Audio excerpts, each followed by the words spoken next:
doing a bit of a reading vlog slash travel vlog.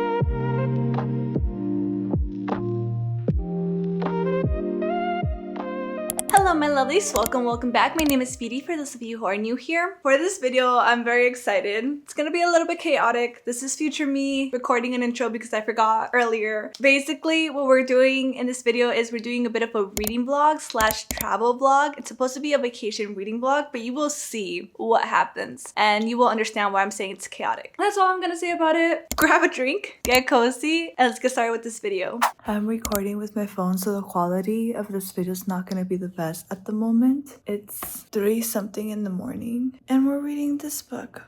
We're not going to read it. I thought I was, but I'm so tired. We're going to read it later. But this is the book we're taking. I have my Kindle just in case I finish that book, but let's be honest, that's not going to be the case.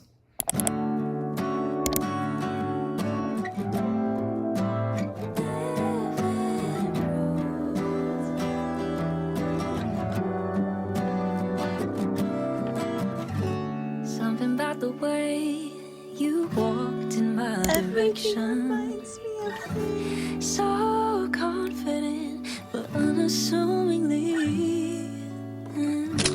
Thinking about the night you took my hand for the first time. It took a minute to admit it, but it turns out that you were all I needed.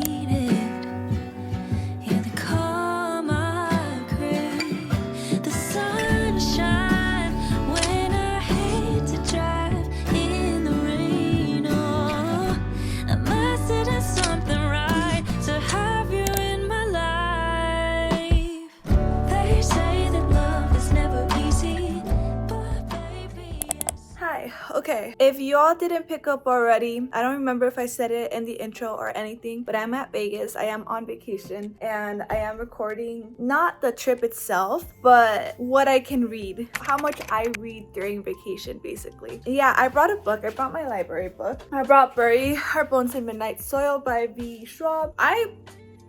Not that deep. Last night I didn't really read that much, and we did have an early night surprisingly, but I didn't read that much. And then on the plane, which is usually where I read the most, I was sleeping. We woke up at 3 in the morning after sleeping at 12 because we were up late packing and stuff like that. So I was very tired on the plane, and yeah, I just didn't read a lot yesterday, and I don't think I'm going to read that much. The fact that I'm already this deep in is very shocking to me. It's been really good so far. It's following 3 different people. So it's following Alice, Lottie, and Maria, and they're all from like different times. Long story short, it's been pretty good. I haven't read enough to give an update or a summary. I've been enjoying it. Also, I don't have time to give an update right now, and my arm's getting tired from holding my phone. I just wanted to like check in really quick because I feel like I haven't really talked on this vlog at all. I was gonna give you all a room tour, but it's kind of a mess right now, and I think we might get room service later, so maybe I'll give you a room tour when we get back. We have a pretty nice view. I can show you all the view, but that's kind of the plan for this video. A little bit all over the place. It's supposed to be a reading vlog, but there might be little vacation moments here and there. We'll see when I pick up the camera again.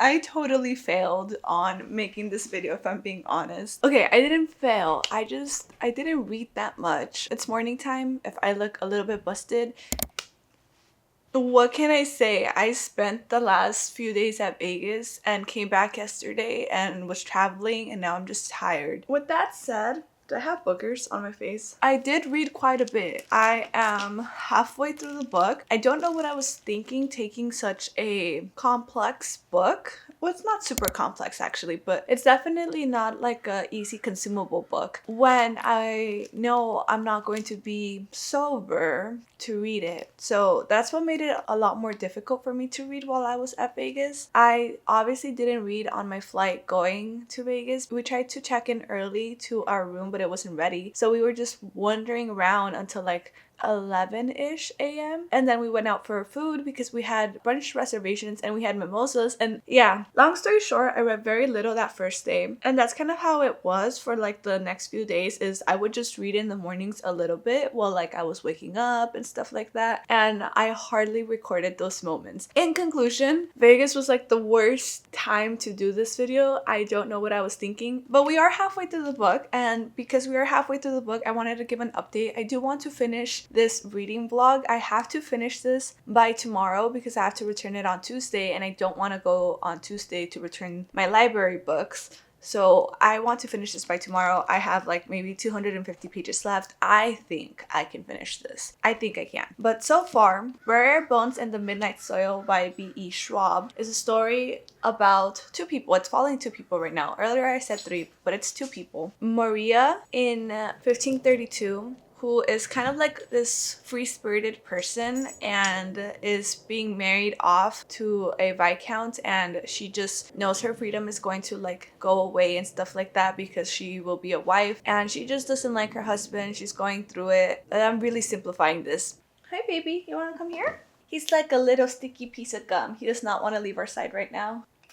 Anyway, so that's Maria. She met a widow when she was 10 years old, and 10 years later she meets the same widow, and she does not look any different than when she met her. She forms this relationship with the widow, and one thing leads to another, and yada yada yada, right? I'm halfway through the book. I have no idea what's gonna happen next. Our other timeline that we're following, which I'm a little bit confused because it looks like there's 3 timelines and we've only done 2 so far, so I'm very curious to see how that third one's going to mesh in. The other timeline we're following is in 2019, and it follows Alice, who is a Irish, or was it Scottish? We're following a Scottish girl who is in Boston for university, and she's trying to start her life all over. We're getting like glimpses of her previous life with her sister, her relationship with her sister. Obviously something happened between her and her older sister. I have no idea yet. I believe growing up when she was like 5, her mom passed away, so a lot of the flashbacks also revolve around her and her sister just like grieving, and especially her sister because her sister was older and remembers her better, and getting this new women in their lives and their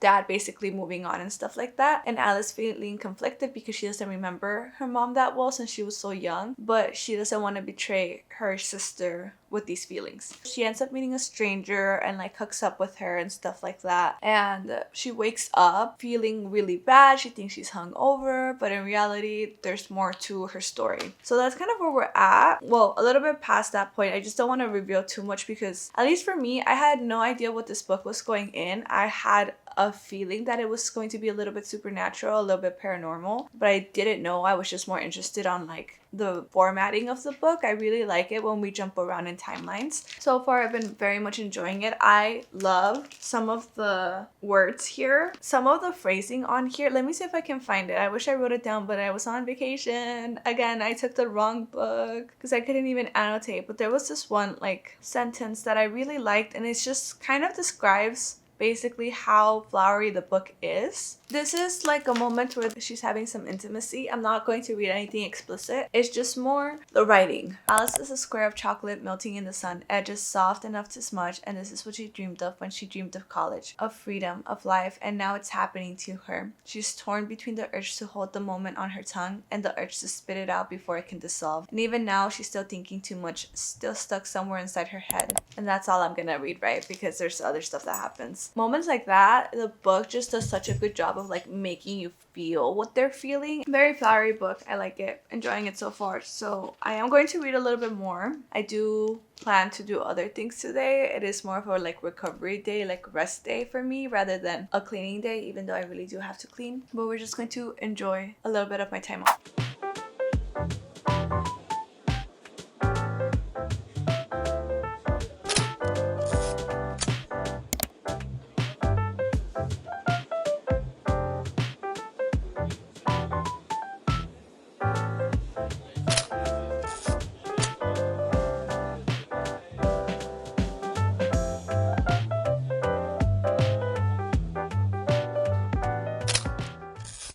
Okay, so we're back here.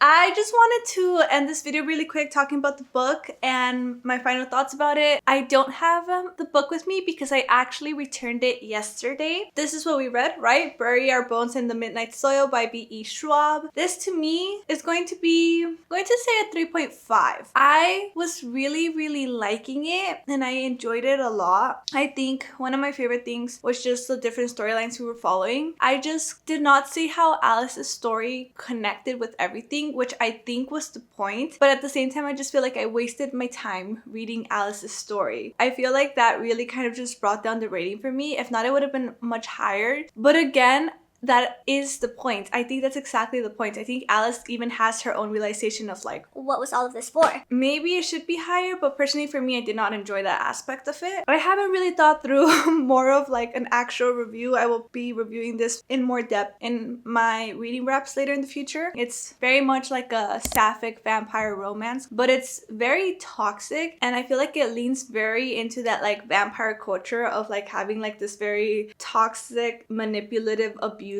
sire maker kind of person. It just really reminded me of like Carmilla, and there actually was a reference to Carmilla. I personally just saw it all as vampire culture. I feel like when it comes to vampires, you always have that like very manipulative relationship, mostly because you have the idea of compulsion and whatnot coming from this whole vampire culture. Oh, I feel like another book that this reminded me of, again, having that very manipulative sire, was A Diary of Blood. It very much feels gothic. It very much feels like you're being taken in time and stuff like that. And I think that personally was my favorite part of the story. It was just, again, Alice's story, how it intertwined with the other two, where I'm just like, I don't know, man. It is a little bit spicy, but more metaphorical. So I think for spice, I would give it more of a 2. I really like how poetic it felt. It was a good book. I enjoyed myself. I don't think it was the best book to take on vacation because I could not concentrate very well. And obviously I was out having fun and drinking and stuff like that. No, I was not reading as much as I wanted to. I should have taken the Abby Jimenez book, but because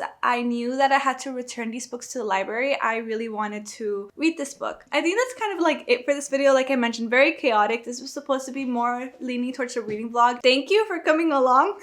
I'm sorry. Let me know down in the comments below, do you usually read when you're on vacation or traveling? If you like this video, please give it a thumbs up, and if you haven't done so already and you would like to, please subscribe. I usually make book contents, and now and then I make some lifestyle vlogs. But thank you all so much for watching. Have a beautiful day, and I will see y'all next time. Bye.